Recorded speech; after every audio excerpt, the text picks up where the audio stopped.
Exam capsule. Kerala PSC നടത്തുന്ന industries extension officer പരീക്ഷയിലെ engineering physics വിഭാഗം മുൻകാല ചോദ്യങ്ങൾ വിശദമാക്കുന്നു പയനിയർ ഇൻസ്റ്റിറ്റ്യൂട്ട് അക്കാദമിക് കോർഡിനേറ്ററും കരിയർ വിദഗ്ധനുമായ അശ്വിൻ വിഷ്ണു CR.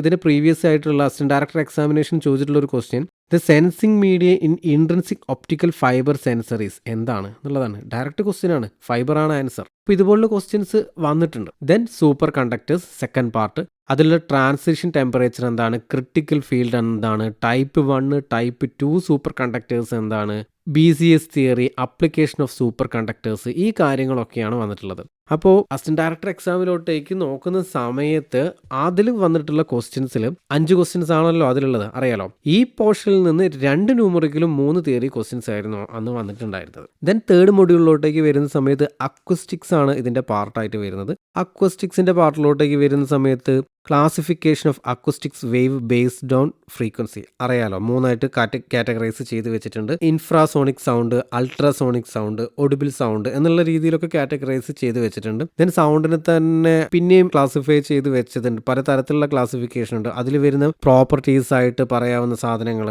എന്തൊക്കെയാണ്, പിച്ച്, ഫ്രീക്വൻസി, ലൗഡ്നെസ്, ഇന്റൻസിറ്റി, ഈ തരത്തിലുള്ള ടേമുകളൊക്കെ ഉണ്ടല്ലേ. ആ ടേമുകളെ പറ്റിയും കാര്യങ്ങൾ നമ്മൾ പഠിക്കണം. ഇതിൽ നിന്ന് നമുക്ക് പ്രീവിയസ് ആയിട്ടുള്ള ആ ഒരു റെഫറൽ ആയിട്ട് കിടക്കുന്ന ക്വസ്റ്റ്യൻ പേപ്പറിൽ ചോദിക്കപ്പെട്ടിട്ടുള്ളതും ഈ പിച്ച് എന്തുമായിട്ട് റിലേറ്റ് ചെയ്ത് നിൽക്കുന്നു, ആ തരത്തിലുള്ള ക്വസ്റ്റ്യൻ വരുന്നുണ്ട്. പിച്ച് റിലേറ്റ് ചെയ്തിരിക്കുന്ന എന്തിനെയാണ്, ഫ്രീക്വൻസി റിലേറ്റ് ചെയ്ത് നിൽക്കുന്ന ഏതിന്, ആംപ്ലിറ്റ്യൂഡിന് എങ്ങനെയാണ് മാറ്റം വരുന്നത്, ഈ തരത്തിലുള്ള ക്വസ്റ്റ്യൻസ് ഡയറക്റ്റ് വന്നിട്ടുണ്ട്.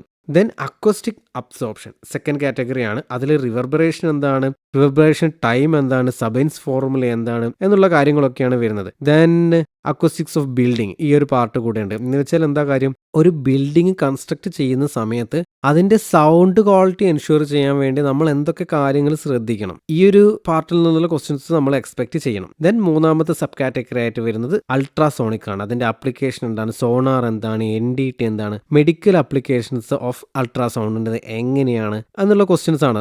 ആ റെഫറൽ ആയിട്ടുള്ള ക്വസ്റ്റ്യൻ പേപ്പറിൽ എടുത്ത് നോക്കുന്ന സമയത്ത് ഇൻഫ്രാസോണിക് സൗണ്ട് എന്ന് വെച്ചാൽ എന്താ, 20 ഹെഡ്സിൽ താഴെയുള്ള ശബ്ദത്തിന്റെ ആപ്ലിക്കേഷൻ എന്താണ് എന്നുള്ളൊരു ക്വസ്റ്റ്യനാണ് നമുക്ക് റെഫറൽ ആയിട്ടുള്ള ആ ക്വസ്റ്റ്യൻ പേപ്പറിൽ നിന്ന് കിട്ടിയിട്ടുള്ളത്. അപ്പോൾ ഈ ഒരു ഫിസിക്സിനെ പറ്റി പറയുകയാണെന്നുണ്ടെങ്കിൽ ഏറ്റവും വലിയ അഡ്വാൻറ്റേജ് ഞാൻ കാണുന്നത് എന്താണെന്ന് വെച്ചാൽ, മാത്സ് ഉണ്ട്, കെമിസ്ട്രി ഉണ്ട്, ഫിസിക്സ് ഉണ്ട്. കുറഞ്ഞ സിലബസ് ആണ് ഇതിനുള്ളത്. കുറഞ്ഞ സമയം മതി നമുക്കിത് പഠിച്ചെടുക്കാൻ വേണ്ടി. അതുപോലെ തന്നെ കൂടുതൽ മാർക്ക് വാങ്ങാനും എഞ്ചിനീയറിംഗ് ഫിസിക്സിൽ നമ്മളെ കൊണ്ട് സാധിക്കും. കാരണം ഇതിൽ ന്യൂമറിക്കൽ ക്വസ്റ്റ്യൻസും തിയററ്റിക്കൽ ക്വസ്റ്റ്യൻസ് ഏകദേശം ഈക്വൽ വെയിറ്റേജിൽ തന്നെ വരികയും ചെയ്യുന്ന കാര്യമാണ്.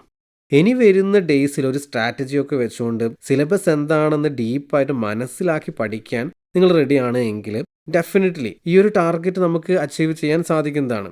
ആക്ച്വലി നോക്കുകയാണെന്നുണ്ടെങ്കിൽ ഒരു എഞ്ചിനീയറിംഗ് ഗ്രാജുവേറ്റിനെ സംബന്ധിച്ച് ഇതൊരു വളരെ നല്ലൊരു ചലഞ്ചിങ് ഓപ്പർച്യൂണിറ്റിയാണ്. വളരെ ഒരു ഗ്ലാമറസ് ആയിട്ടുള്ള സൂപ്പർ ആയിട്ടുള്ളൊരു പോസ്റ്റ് കൂടിയാണ് IO എന്ന് പറയുന്നത്. ഇൻഡസ്ട്രീസ് എക്സ്റ്റൻഷൻ ഓഫീസർ പരീക്ഷയിലെ എഞ്ചിനീയറിംഗ് ഫിസിക്സ് വിഭാഗം മുൻകാല ചോദ്യങ്ങൾ വിവരിച്ചത് കരിയർ വിദഗ്ധൻ അശ്വിൻ വിഷ്ണു CR.